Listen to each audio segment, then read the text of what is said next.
नमस्कार, आप देख रहे हैं यूनाइटेड जेके और मैं हूं सुरिंदर शर्मा। यह बात अक्सर जम्मू कश्मीर में चर्चा में आती है कि जम्मू कश्मीर की राजनीति कुछ अलग है। दोहरी भाषाएं बोली जाती हैं, दोहरे करैक्टर हैं नेताओं के, खास करके अगर कश्मीर के नेताओं की बात करें। इस वक्त पूरी दुनिया की जो सबसे बड़ी खबर खामेनेई की मौत पर जो बवाल मचा हुआ है। दरअसल आज महबूबा मुफ्ती, नेशनल कॉन्फ्रेंस के तीनों सांसद जो दिल्ली में ईरान की जो एम्बेसी है वहां पहुंचे और अपनी जो कंडोलेंस है वो एक्सटेंड की, जाहिर की। कोई दिक्कत नहीं, कोई परेशानी नहीं। भारत सरकार ने भी ये जो कंडोलेंस है उसके ऊपर अपनी जो है वो एक्सप्रेस की है। महबूबा मुफ्ती भी कर सकती हैं, नेशनल कॉन्फ्रेंस के सांसद भी कर सकते हैं, डॉक्टर फारूक अब्दुल्ला, उमर अब्दुल्ला, ये तमाम नेता जो है वो कर सकते हैं। लेकिन सवाल तब खड़ा होता है जब बड़े बड़े आतंकी हमले होते हैं, हमारे सैनिक शहीद होते हैं, आम नागरिक शहीद होते हैं, तब इनमें से कोई भी नेता उनके घरों तक कभी नहीं पहुंचता, कभी उनके घरों में जाकर कंडोलेंस जो है वो नहीं करता। तो ये दोहरी सियासत क्यों? चर्चा में हमारे साथ मौजूद है डॉक्टर नीरज शर्मा जी, जाने माने कार्डियोलॉजिस्ट हैं और एक चिंतक के तौर पर बड़े जबरदस्त तरीके से प्रहार करते हैं ऐसे विचारों को लेकर, ऐसी मानसिकता को लेकर। डॉक्टर साहब, ये समझ आता है आपको कि ये वाकई में शोक प्रकट किया गया है या कोई सियासी निशाना साधने की कोशिश होती है ऐसे नेताओं की? देखो, ये जो पॉलिटिकल फफे कुटनियां और फफे कुटने गए थे आज वहां पे, जब गवर्नमेंट ऑफ इंडिया ने हमारे external affairs minister S Jaishankar ji ने कर दिया कंडोलेंस, तो ये नेशन की लाइन तो करनी चाहिए। आप एक पार्ट हो, आपकी पॉलिटिकल पार्टी उस संभाग की पार्टी है जो अभिन्न अंग है हिंदुस्तान का, ठीक है। और आप ये जो फफे कुटनियां हैं, इनको जब भी कोई रिलीजन की बात पे इनको फायदा पहुंचना होता है तो ये माथा पीटने लगते हैं, तब इनको याद आ जाता है अपना धर्म, ठीक है। तब मरे हुए थे 22 अगस्त 26/11 हुआ, 200 बंदा मर गया, 175 हिंदू, उसमें मुस्लिम भी थे, उसमें ईसाई भी थे, उसमें यहूदी भी थे, उसमें हमारे जो मेहमान टूरिस्ट भी थे 26/11 में, जो पाकिस्तान के लोगों ने गोली मार दी उनको। तब नहीं महबूबा मुफ्ती ने ये जो ये एमएलए के हैं, ये फफे कुटने सारे, इन्होंने किसी ने नहीं उसको कंडेम किया। तब ये मरे हुए थे, कंडेम कर देते हैं लेकिन वहां जाके नहीं। ट्रस्ट थोड़ी हुई थी, ट्रस्ट किए इन्होंने। तब क्यों अपने घरे में गुस्से रहे? तब इनकी इंसानियत सोई हुई थी। उसके बाद 22 अप्रैल 2025 को पुलवामा हुआ, धर्म पूछ के गोली मार दी गई हमारे हिंदू भाइयों को। एक भी बंदा निकला प्रोटेस्ट करने के लिए? तब ये कहां थे फफे कुटने और फफे कुटनियां, ये जो अभी तमाशा बना रहे हैं, ठीक है। तब कहां थे जब 14 फरवरी 2019 को 40 हमारे रक्षक जो हमारे देश के जो बॉर्डर पे बैठे होते हैं, तो हम चैन की नींद सोते हैं, जब उनकी म्यूटिलेटेड बॉडीज उनके घर बेची गई, तब नहीं उनकी इंसानियत जागी? डॉक्टर साहब, ये भी देखा गया है कि बहुत बार जब भी ऐसे आतंकी हमले होते हैं, देश के जवान शहीद हो जाते हैं, तो कंडम है वो कर देते हैं आप। लेकिन हमने भी अब 20-25 साल हो गया हमें भी इस प्रोफेशन में, या लोकल कोई किलिंग हो जाती है किसी इंसिडेंट में, तो कश्मीर में या बहुत कम जम्मू में, तो तब उनके घर कभी कभार जाते हैं। लेकिन रेस्ट ऑफ इंडिया कहीं भी आप देखिए, पुलवामा हमला हुआ, 40 जवान सीआरपीएफ के शहीद हुए, किसी के घर आप नहीं पहुंचे। पहलगाम अटैक हुआ, मैक्सिमम लोग जो है वो बाहर के लोग जो है, जम्मू कश्मीर से बाहर के लोग जो है वो उसमें शहीद हुए, आप कभी किसी के घर नहीं पहुंचे। आप छोड़ो, आप ये इनको, चलो मैं रिसेंट आपको बताता हूँ। 2019 के बाद पहली बार हुआ जम्मू कश्मीर की हिस्ट्री में कि बाहर से क्रिमिनल आए, वो हमारा एक पीएसआई दीपक कुमार जो था शर्मा, उसको मार के चले गए। ये कितने नेता हैं एनसी के, कितने पीडीपी के हैं जो उसके घर गए?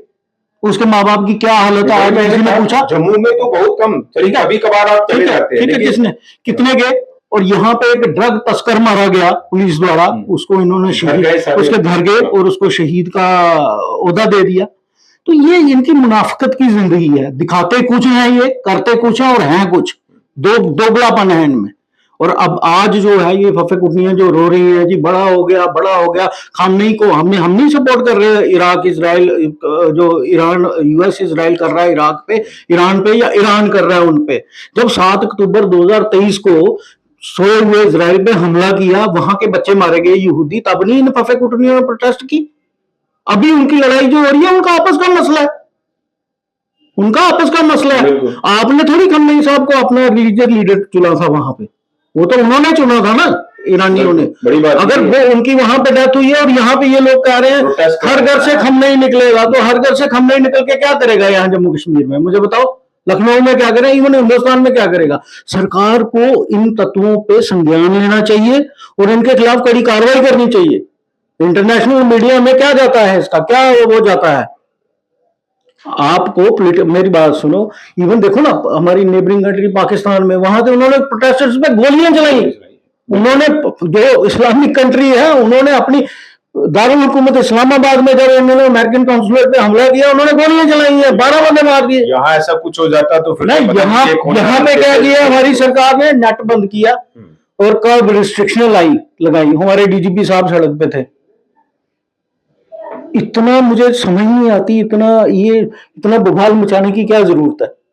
मतलब यही, आप मेरी बात सुनो, अभी जब इनकी इंसानियत सोई हुई थी बांग्लादेश में, कितनी हत्याएं हुई बांग्लादेश में, दीपू दास को, एक लड़के को जिंदा जला दिया, उसको कभी नहीं बोलेंगे। इनफैक्ट आप हैरान हो जाएंगे सुरिंदर जी, 22 अप्रैल 2025 में जब ये पहलगाम हुआ, उसके 1-2 दिन बाद एक मिस्टर फैजुद्दीन थे इलाहाबाद, ठीक है, जो अभी प्रयागराज है, उसने अपने इंस्टाग्राम फेसबुक पे पोस्ट डाली, पाकिस्तान ये मतलब जिंदाबाद, ठीक है, वेरी अनफॉर्चुनेट, कंडेम करते हैं उसकी जमानत अभी हुई है प्रयागराज हाई कोर्ट ने। कोइंसिडेंस है, 2-4 दिन पहले उसको जमानत दी गई है।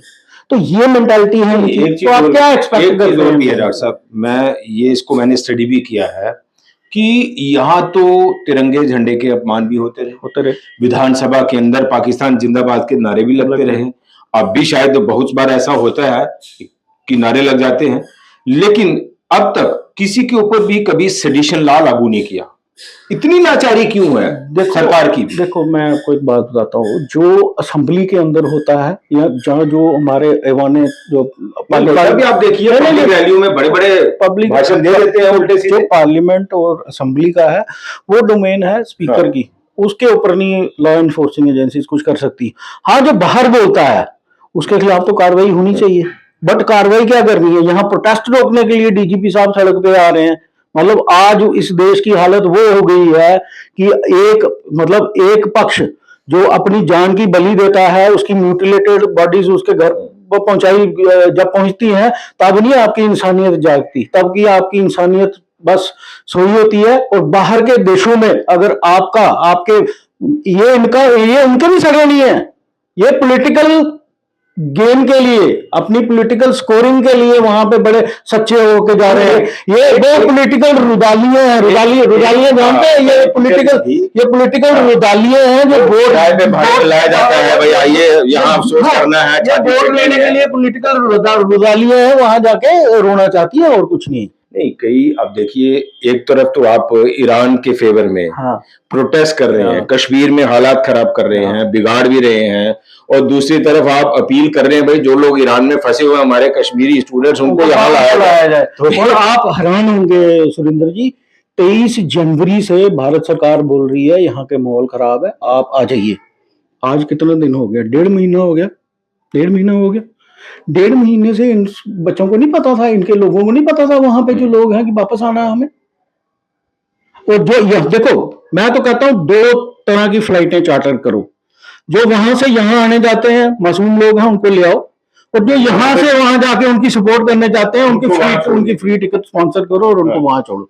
तो ये साफ तो लग रहा है कि ये सिर्फ और सिर्फ रिलीजियस पॉलिटिक्स हो रही है। पॉलिटिक्स और रिलीजियस, ये अपने रिलीजन के भी नहीं है, ये पॉलिटिकल स्कोरिंग है और कुछ नहीं है। ये मौका परस्त रुदालियां हैं, पप्पे कुटने जो गए हैं वहां जाके इन्होंने बद दिखाना है, जी हम देखो जी हम बड़े मसीहा हैं, हम बड़े रिप्रेजेंटेटिव हैं, हम आए हैं आपके पास। वो गवर्नमेंट ऑफ इंडिया को संज्ञान लेना चाहिए। यही होता था जब पहले को डेलीगेशन पाकिस्तान का आता था तो हुर्रियत वाले सारे जाके मिलते थे और गवर्नमेंट ऑफ इंडिया नहीं मिलने देती थी उनको। तो ये जो चूक हुई है पॉलिसी में, इस पे गवर्नमेंट ऑफ इंडिया को ध्यान देना चाहिए। क्योंकि एक क्योंकि भारत सरकार ने तो कर दिया ना एक्सप्रेस, अब आपको जो है वो वही लाइन आप करनी है, लेकिन एक इलेक्टेड सरकार की लाइन जो है उसको टो करना है आपने, आप उसकी लाइन को क्रॉस नहीं कर सकते। मेरे चाहे सियासी इख्लाफात कितने भी हो सरकार के साथ, लेकिन सरकार ने जो इंटरनेशनली अपनी पिक्चर रखी है हमें उसको सपोर्ट करना है। देश ऐसे चलता है, देश ऐसे नहीं चलता अंदर 40 ग्रुप बना के 40 बयानियां बना के आप चलो, ऐसे नहीं चलेगा।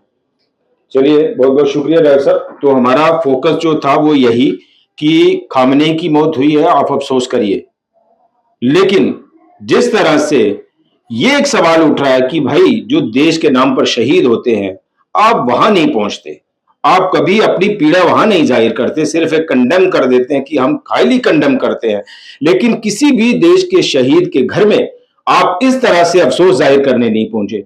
जब हमारी हिंदू हत्याएं होती है बांग्लादेश में, तब आपके कभी जो है वो बड़े बड़े प्रोटेस्ट नहीं होते। मैं ये बताना चाहूंगा, इससे राष्ट्रीय मंच पे पूरे जम्मू कश्मीर की बदनामी होती है। मैं ये बताना चाहूंगा आपके माध्यम से कि जम्मू के लोग उसमें शामिल नहीं है। नहीं, उसमें आपने देखा होगा जम्मू के लोग उसमें शामिल नहीं है। एक भारतीय मूल की एक महिला है, अमेरिकी फौज में अफसर है, उनका एक वीडियो भी पीछे वायरल हुआ। हाँ। उन्होंने कहा कि भारत की बड़ी जबरदस्त छवि है पूरे विश्व में, लेकिन जिस तरह से खामेनी की मौत पर प्रोटेस्ट हो रहे हैं तो उससे देश की छवि खराब हो रही है, बाहर खराब होती है। और मैं ये कहना चाहता हूँ आपके माध्यम से, जम्मू के लोग इसमें नहीं शामिल हैं। ये जो भी गए थे अब फफे कुटनी है। हम अगर जम्मू अलग रियासत होती तो हमें इसकी बदनामी नहीं झेलनी पड़ती। चलिए, ये एक सवाल जो अब हम छोड़े जा रहे हैं और इन नेताओं को इन सवालों का जवाब भी देना चाहिए कि आप उन शहीदों के घर में क्यों नहीं जाते।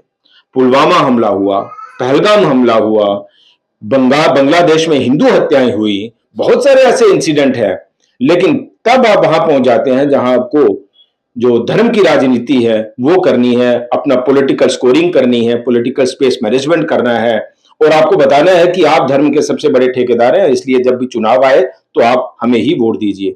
इस तरह की जो राजनीति है वो इन नेताओं के, महबूबा मुफ्ती, नेशनल कॉन्फ्रेंस के ये तमाम जो नेता हैं जो वहां पहुंचे हैं, उनके दोहरे चेहरे और चरित्र पर साफ तरह से सवाल खड़ा कर दिए। फिलहाल इतने, बहुत बहुत शुक्रिया डॉक्टर साहब, नमस्कार।